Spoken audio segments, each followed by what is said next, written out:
Okay, this is our part 2 video from chapter 15 exercise 15.4 and today we start from the question number 7. Okay, so in question number 7, see, the numerator of a fraction is 8 less than the denominator. The numerator of a fraction is 8 less than denominator.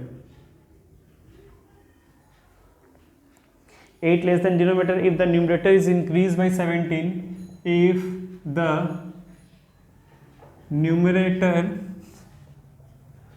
is increased by 17 and the denominator decreased by 1 and denominator increased by 1, the new fraction is obtained. The new fraction obtained is 3/2. Find the fraction.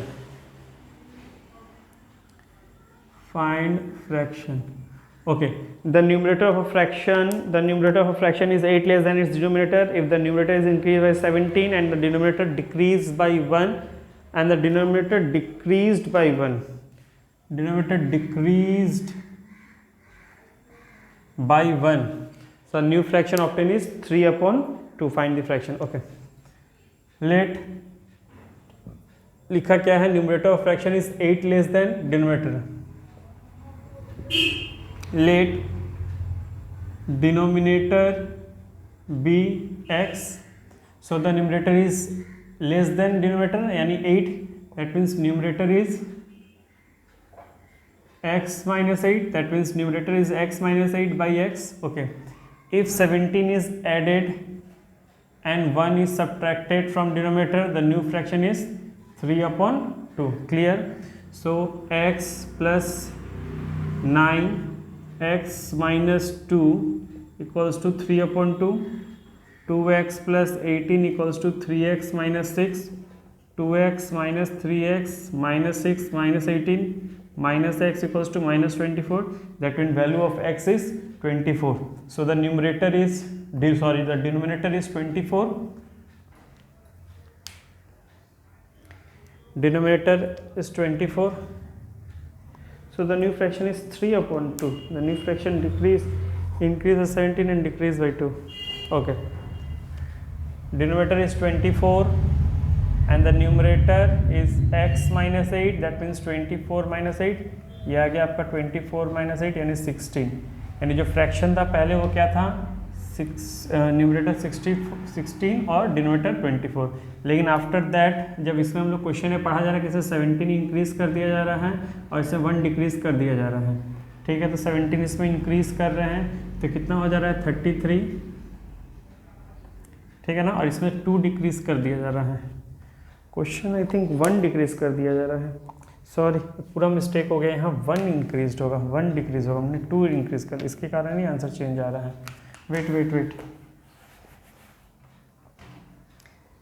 x minus 1 by 2, 2x plus 18 and 3x minus 3.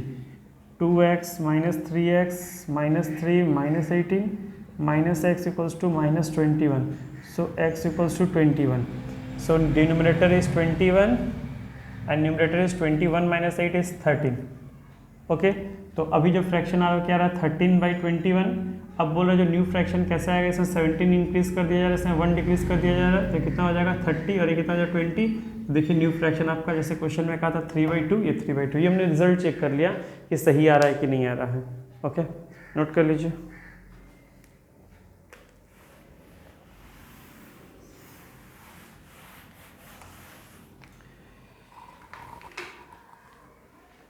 Okay, in question number 9, Manav has a small box with 740 coin.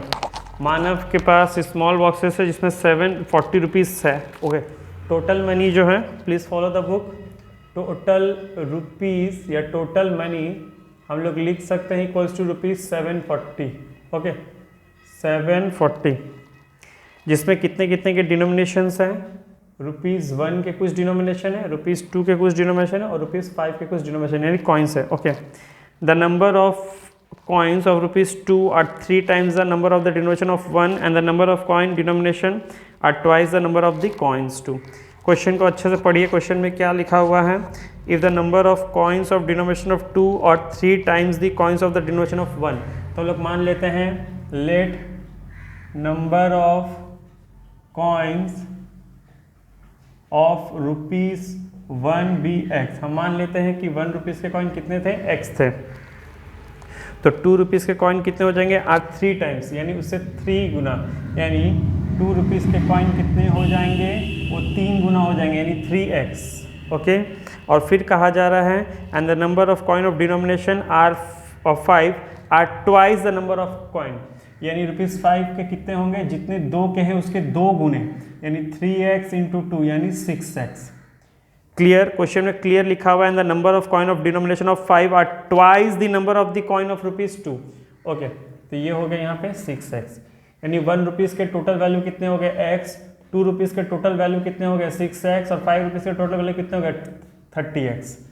Clear, यानी ये सभी तो रुपए है ना, ₹1 के x coin यानी total रुपए x हो गए, ₹2 के 3x कॉइन यानी टोटल 6x वैल्यू हो गए, ₹5 के 6x कॉइन्स थे तो 5 × 6x करेंगे तो 5 के इतने सारे कॉइन के वैल्यू हो गए।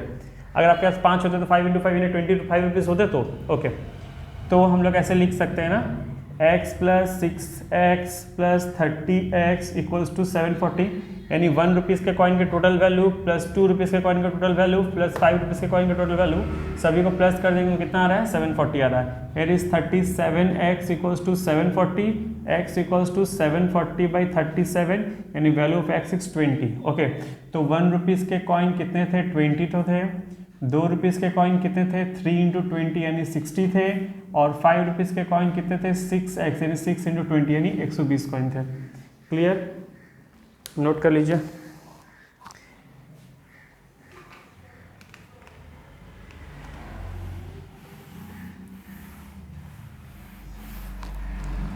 Question number 11, Sonika went for shopping, she spent half of the amount she had on buying dress for his children and gave rupees to beggar. Okay, she spent half of what was left on lunch and gave ₹10 as tip. She spent half of the remaining about buying stationery for her children and spent 6 as bus fare. When they reached home, Sonika had left only ₹20 in her purse. How much money did she take for shopping? तो question बहुत clear कह दिया गया है। सोनिका नाम की कोई लड़की है जो शॉपिंग के लिए जा रही है। हम लोग जैसे जैसे क्वेश्चन पढ़ते जा रहे हैं वैसे बनाते जा रहे हैं। तो question number 11, let total rupees या total money she has be X. Okay, she spent half of on buying dress, यानी फॉर ड्रेस के लिए उसने कितना खर्चा किया, जितना उसका पैसा था उसका हाफ यानी x/2 उसने खर्चा कर दिया, और ₹2 क्या दिया, बेगर को टिप दिया। ओके, तो बेगर को बेगर को ₹2 दिया। Okay, clear. अब बोल रहा है क्वेश्चन में she spent half of what left, तो उसके पास बचा हुआ अमाउंट कितना है, जितना बचा वो पहले निकालते हैं। उसके पास था टोटल x, उसमें से x/2 का ड्रेस ले लिया और ₹2 गरीब को दे दिया, भिखारी को। ठीक है, तो हम लोग इसको जब सॉल्व करेंगे 2x - x - 4। ओके, तो ये कितना आ जाना है, फिर ये आ जाना है x - 4/2। क्लियर, यानी इतना पैसा उसके पास बचा हुआ अभी भी। x में चला गया हाफ और हाफ 2 यानी यस x - 4/2, यानी इतने पैसे उसके पास बचे हुए हैं। इतने पैसे बचे हुए हैं जो लेफ्ट पैसे, इसमें से हाफ वो लंच पे खर्च कर रही है, यानी जो पैसे बचे हुए हैं x - 4/2 इसके ₹1/2 वो लंच पे खर्च कर रही है, यानी x - 4/4। ओके, और वेटर को ₹10 टिप दे रही है, यानी टिप के तौर पे दे रही है वेटर को ₹10। हो गया। अब जो बचा हुआ पैसा है, अब जो बचा हुआ पैसा निकाल लेते हैं। उसका कितना बच गया था, x - 4/2, उसमें से लंच के लिए कितना खर्चा कर दिया उसने, x - 4/4, और वेटर को कितना दे दिया 10। तो इसमें से हिसाब करके पता करते हैं कि लेफ्ट पैसे कितने बचे थे।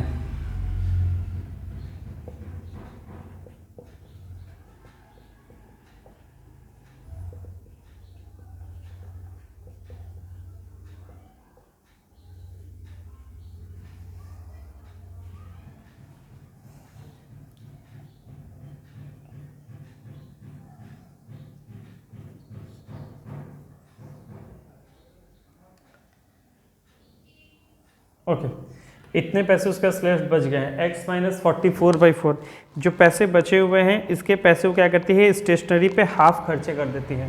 तो स्टेशनरी पे वो कितने खर्चे कर रही है, जितने पैसे उसके पास बचे हुए हैं। कितने पैसे बचे हुए हैं, x माइनस 44/4 इसके हाफ, यानी x माइनस 44/8 रुपये। ओके, अब और इसमें से क्या कर रही है, घर आ रही है तो 6 रुपये बस फेयर दे रही है, तो बस फेयर हो गया 6 रुपये। और इसके पास लास्ट में पैसे कितने बचे हुए हैं, लेफ्ट पैसे इसके हाथ में बचे हुए 20 रुपीज़। तो बताइए ये टोटल कितने रुपए लेके शॉपिंग के लिए बाहर आउटिंग पे गए हुए थे। अगेन क्वेश्चन को हम अच्छे से एक्सप्लेन कर दे रहे हैं। उसके पास टोटल रुपीज़ था जिसमें से हाफ ड्रेस पे खर्चा किया, 2 रुपये बेगर के पास दिया। तो इसमें से हम लोग लेफ्ट पैसा निकाले तो लेफ्ट पैसा का हिसाब आ गया x माइनस 4। जितना लेफ्ट पैसा बचा उसका हाफ अमाउंट उसने फिर क्या किया, लंच के लिए दिया और 10 रुपीज़ वेटर के लिए। तो बचे हुए पैसे में से हमने लंच जब हटाया और वेटर का अमाउंट हटाया। Clear, okay. तो फिर हम लोग को क्या हिसाब आया यहाँ से, x और ये -4 -42, x माइनस 44/4 इसके बचे हुए पैसे थे। उसमें से हाफ अमाउंट उसने स्टेशनरी के लिए खर्चा किया, बस फेयर के लिए 6 रुपये खर्चा किया, जब बचा हुआ पैसा है वो 20 रुपीज़। तो बताइए टोटल मनी लेके क्या किया गया था। तो हम लोग ऐसे लिख सकते हैं, x, देखिए ध्यान से, x में से पहले हम लोग हटा देते हैं ड्रेस का अमाउंट, ठीक है ना। x में से हम लोग हटा देते हैं ड्रेस का अमाउंट। अब पूरा इसको एक साथ भी लिख सकते हैं, या फिर जो बचे हुए पैसे थे, यानी कितने बचे हुए पैसे थे, ये रहा, इतने बचे हुए पैसे थे, उसमें से अगर स्टेशनरी के पैसे और ये भी हटा दीजिएगा तो भी इक्वल्स टू 20 लिख किया जाएगा। पहले हम लोग इसी को चेक कर लेते हैं। मेरे पास बचे हुए थे x माइनस 44/4 लास्ट पैसे, इसमें से मैंने स्टेशनरी के लिए दिए x माइनस 44/8, इसमें से मैंने बस के लिए दिए 6 रुपीज़, तब भी मेरे हाथ में कितने बचे हुए हैं, 20 रुपीज़। तो यहाँ से हम सॉल्व करते हैं।